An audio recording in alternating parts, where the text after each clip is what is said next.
Relocates army headquarters to Guzamala in Borno State amid fresh Boko Haram attacks.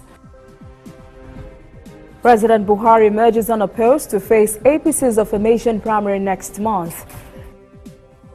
In international news, 10 million stranded as Hurricane Florence hits Virginia and the Carolinas. In the sport, Nigeria faced Ghana in finals of West African Football Union to qualify Tanzania 2019.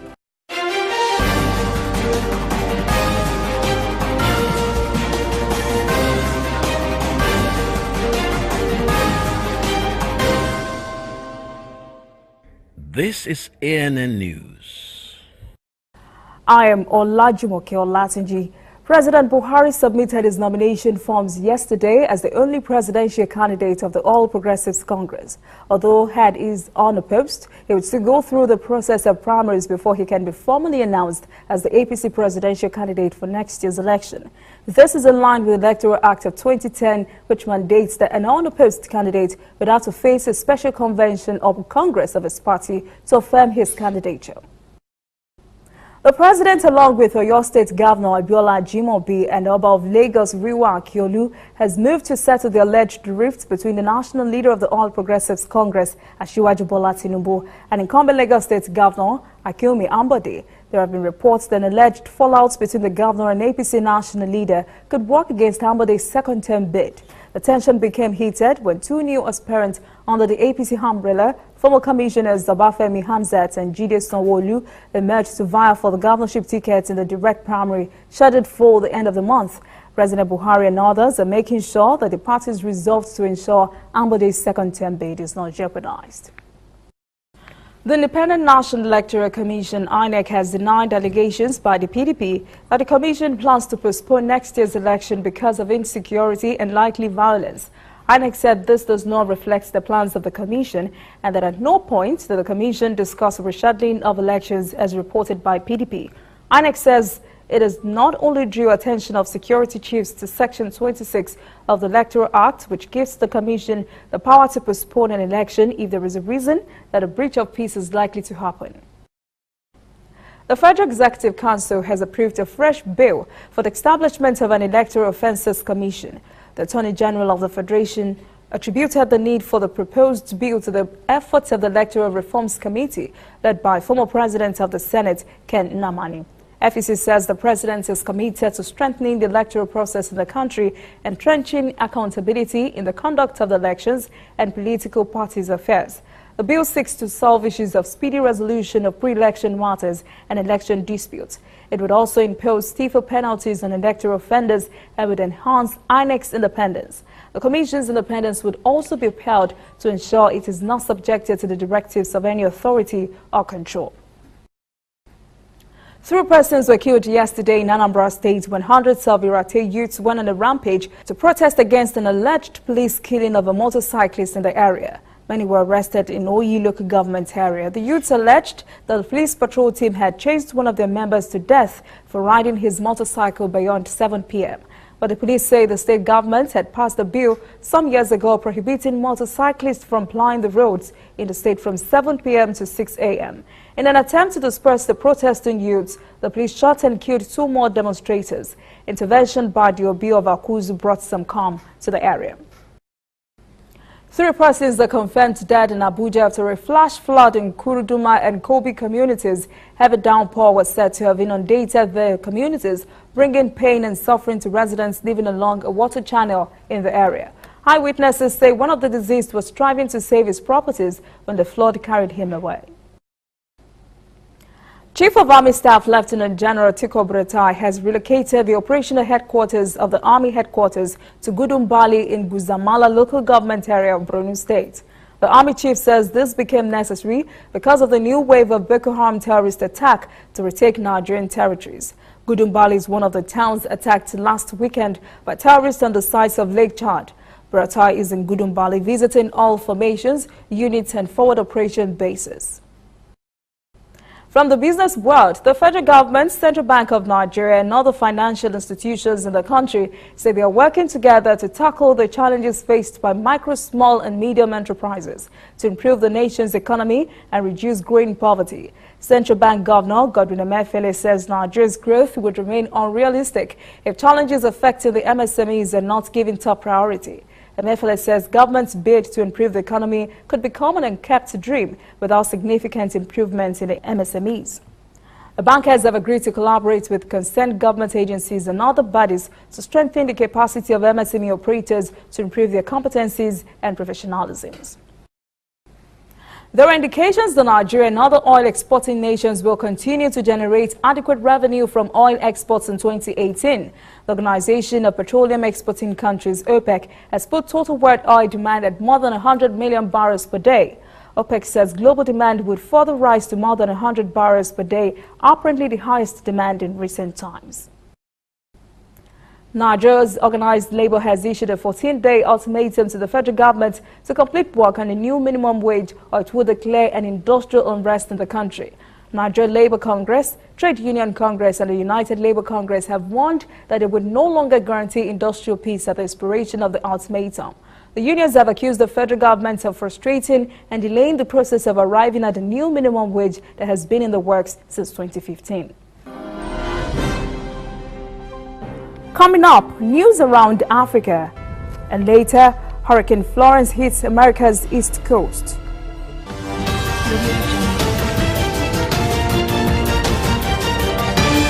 You are watching ANN.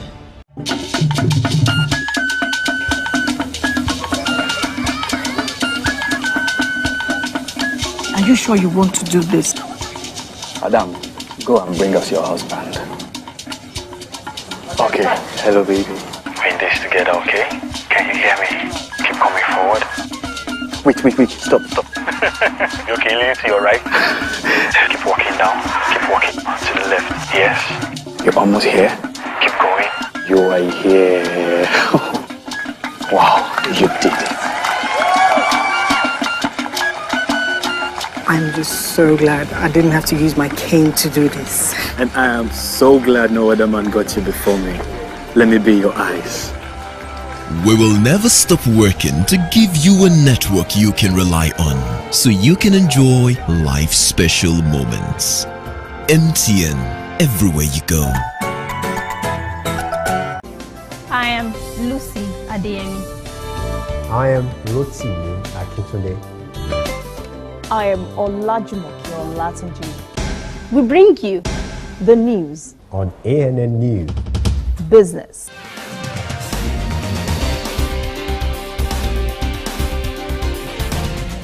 politics,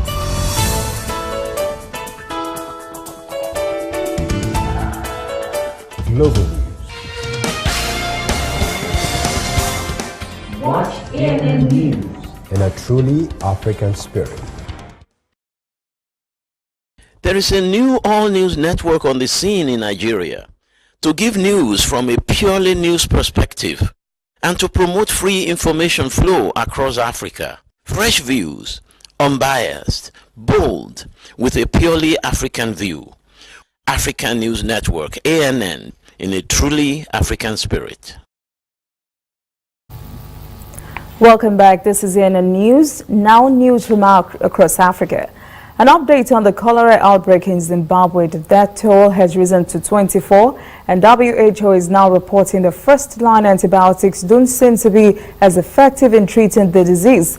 It says this cholera is drug-resistant. Zimbabwe police has banned all public gatherings and illegal food vending to control the spread of cholera in the capital, Harare. The ban came a day after the government declared the disease an emergency. Police officials say the ban will be in force until the cholera outbreak has been brought under control. Health Minister Obadiah Moyo says there are more than 3,000 cholera infections. He also says the disease is now spread outside the capital. Kenya's central bank has fined 5 commercial banks linked to an alleged $78 million corruption scandal involving the National Youth Service.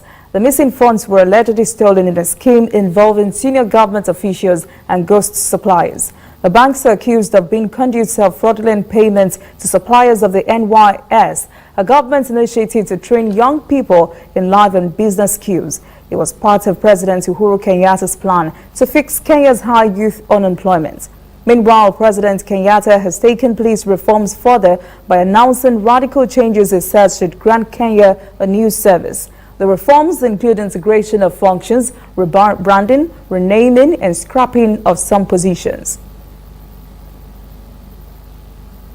After being scolded by the United Nations, Burundi ambassador in Geneva could not explain to the Human Rights Council why his government had expelled a UN team. The team had been sent with Burundi's backing to investigate human rights abuses in the country. UN Deputy Human Rights Commissioner Kate Gilmore told the council a promise to report on human rights abuses in Burundi could not be delivered because the Burundian government had frustrated the team's efforts. Burundi has been gripped by violence since early 2015 when President Pierre Nkurunziza said he would seek a third term, a move widely seen as a breach of the constitution.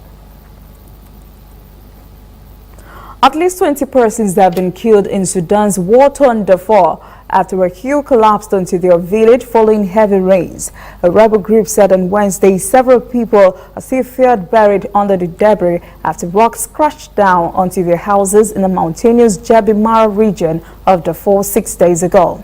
General Secretary of the Shura Council, the biggest four tribe in Darfur, Amin Mahmoud Osman, has called for assistance from the United Nations, NGOs and the government to help find those still missing and to provide shelter for victims rendered homeless. Still in that region, South Sudan's warring parties have signed a final power-sharing agreement meant to end 5 years of civil war in a ceremony late on Wednesday. The ceremony in Ethiopia's capital, Addis Ababa, followed an agreement reached last month by President Salva Kiir and rebel leader Riek Machar. Government spokesman, Attorney Work Attorney, called it a final deal. Under the pact, President Kiir will maintain his position, while Machar will return to government as one of 5 vice presidents to be appointed in an expanded transitional government. A similar peace agreement signed 3 years ago collapsed a month later, throwing the country into further violence. Tens of thousands of people have been killed and millions displaced in the conflict, which broke out about 2 years after South Sudan's independence. The Cameroon government has said next month's presidential election will take place nationwide, despite mounting bloodshed in the Central African country's restive Anglophone regions. Minister of Territorial Administration Paul Atanga Nje shared optimism on state radio on Wednesday that election will be peaceful throughout the country. Cameroon's 2 minority English-speaking regions, the Northwest and Southwest, have been hit by violence almost daily. This has left more than 100 people dead and at least 200,000 displaced since late 2016. The Anglophone separatists have vouched that voting will not take place in the 2 regions next month. Comoran Army's Deputy Chief of Staff, Colonel Ibrahim Salim, has been arrested in connection with an alleged conspiracy against President Azali Assoumani. His family says he was arrested earlier this week by 2 military police officers who presented him with a summons. The arrest comes as the authorities pressed a crackdown against senior political and military figures who opposed a series of sweeping constitutional reforms which were passed during a controversial referendum in late July. The reforms notably allow Assoumani to extend his term in office and overturn constitutional measures put in place to ensure political balance in this coup-prone country. His relatives said he has been imprisoned for attempted and an act of terror against the regime. When we return, 10 million persons in crossroads as Hurricane Florence hits Virginia and the Carolinas. And later, sport. Nigerian finals of WAFU to qualify for Tanzania 2019.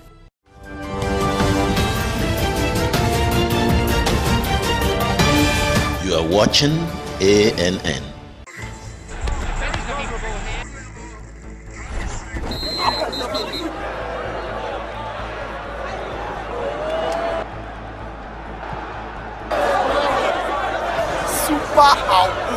MTN gives 2,000% bonus for reactivating your MTN SIM.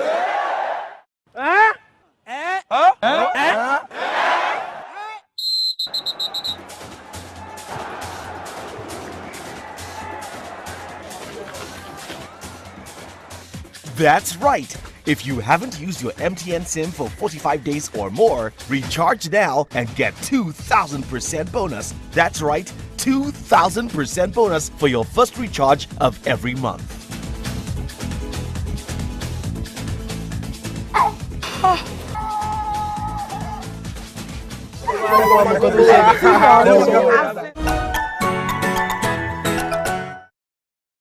Shining our eyes on breaking news, whether in the east or in the west, with Al-Shabaab in Somalia and Boko Haram in Nigeria, with turbulence in the north and agitation in the south. Wherever you live in Nigeria, wherever news happens in Africa, we've got it covered. ANN News, connecting Africans in a truly African spirit. While the world sleeps, ANN News stays awake. News takes no time off. We are awake so you can sleep. We report the stories that keep you up to date, events that affect your day, your week, month, and experiences. We scour the world, bringing it to your living room. Watch ANN News in a truly African spirit. Welcome back. This is ANN News. In international news, more than 9 people were killed and 40 wounded after a driver crashed his vehicle into a crowd at a busy public square in the city of Hengyang in central China late Wednesday evening. Videos and photos circulated on social media show hundreds of people running from the square amid bodies scattered on the ground, 3 persons severely wounded. The motive for the crash is yet to be determined, while the driver has been arrested. More than 10 million persons are stranded in Georgia, Virginia, and the Carolinas as Hurricane Florence moves within hours of battering the U.S. East Coast. Georgia Governor Nathan Dew has joined his counterpart in Virginia and the Carolinas in declaring a state of emergency. Of these, 2 million residents have already been told to evacuate. Forecasters are warning that the threat of devastation remains high. Although Florence has weakened from a Category 4 hurricane, it is still expected to do tremendous damage and dump several feet of rain when it makes landfall. Business and homes have been boarded up ahead of the storm's arrival. National Hurricane Center says the eye of the storm will likely not blow ashore until Friday afternoon local time, after which it will push westward and bring with it the potential for catastrophic island flooding. More than 3,000 children in Germany were said to have been assaulted by Roman Catholic priests between 1946 and 2014. A report says more than 1,000 clergymen in Germany committed some form of sex attack on more than 3,000 minors. The report is the latest in a long series of revelations that have uncovered decades of sex abuse by Roman Catholic priests around the world. A new study conducted by 3 German universities showed that only a third of the alleged perpetrators were prosecuted. Most of the priests are facing only minor disciplinary procedures. 1 in 6 of the cases involved rape. Most of the victims are boys and more than half were aged 13 or younger. An Indian court has declined to intervene in the case of a Catholic nun who says she was raped by Bishop Franco Malacca multiple times in a 2-year period. The bishop has denied the charges. The ruling comes after an advocacy group filed a petition on behalf of the victim in the Kerala High Court on Monday, asking for the immediate arrest of the cleric.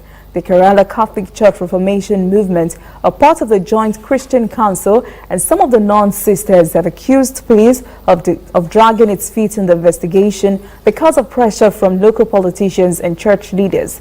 The police has denied those allegations, saying the investigation is moving ahead. This is the second time in 2 months the non-supporters have petitioned the Kerala High Court to intervene in the case, and both requests have been denied. These worldwide allegations of sexual offenses against Catholic bishops are now very difficult for Pope Francis to ignore. So he has summoned top Catholic officials to discuss the rising sexual abuse scandal affecting the church. The Pope will meet the presidents of the Catholic bishops' conferences from around the world in the Vatican in February.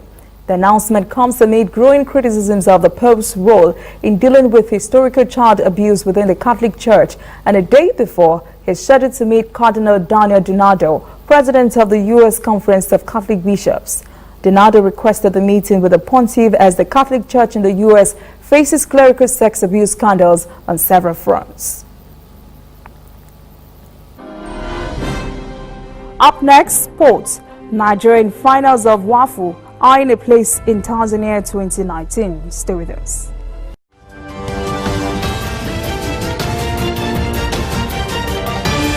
You are watching ANN.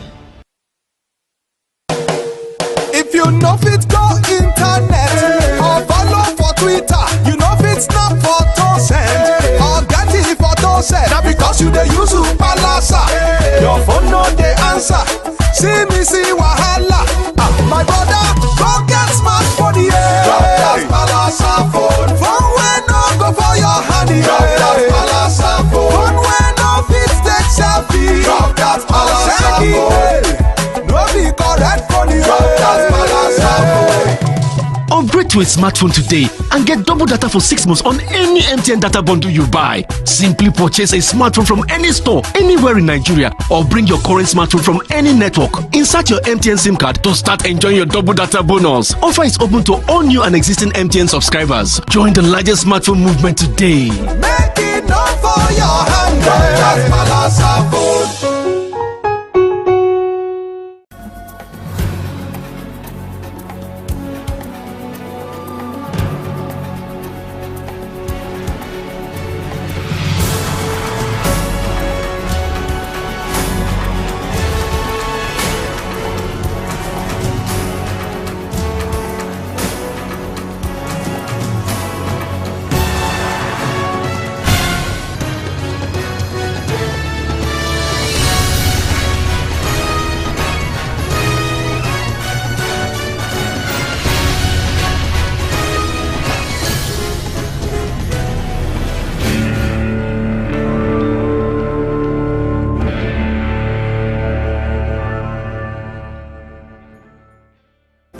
I am Lucy Adeyemi.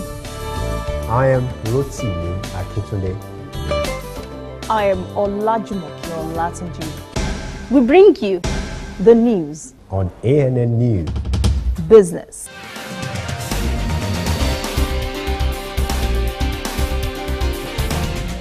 politics,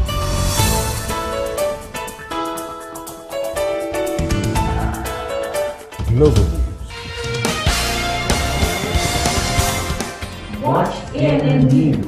In a truly African spirit.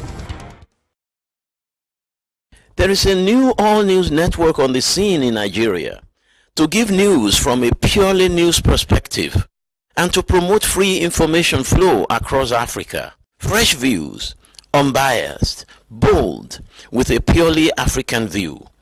African News Network, ANN, in a truly African spirit.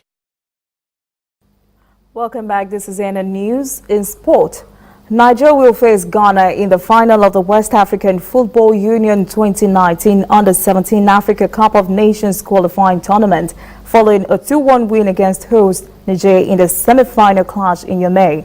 It was the second victory of the competition for the Golden Eaglets, who lost 3-2 to already eliminated Burkina Faso in their first game. The final will be played on Saturday in Yamey. The winner of the competition will qualify for next year's CAF Under-17 Africa Cup of Nations in Tanzania. Liberia President and former FIFA World Footballer of the Year, George Weah, says Nigeria has made tremendous progress in football and he wants his country to emulate. Weah says Nigerian football had already inspired him. President Weah played for the Lone Stars for 79 minutes in the 2-1 loss to the Super Eagles in their international friendly match on Tuesday night in Monrovia. Liberia has arranged the friendly to retire their number 14 shirt worn by Weah at its playing peak. Weah added that current African footballers can get to the top just like he did, adding that there is another Ballon d'Or winner in the continent. That's in the news this evening. Thank you very much for watching. For details on this and other stories, visit our website, tnnafrica.net. Conversation continues on our social media platforms, Twitter, Instagram, and Facebook at TNN Africa TV. I am Olajumoke Olatunji. Have a great evening.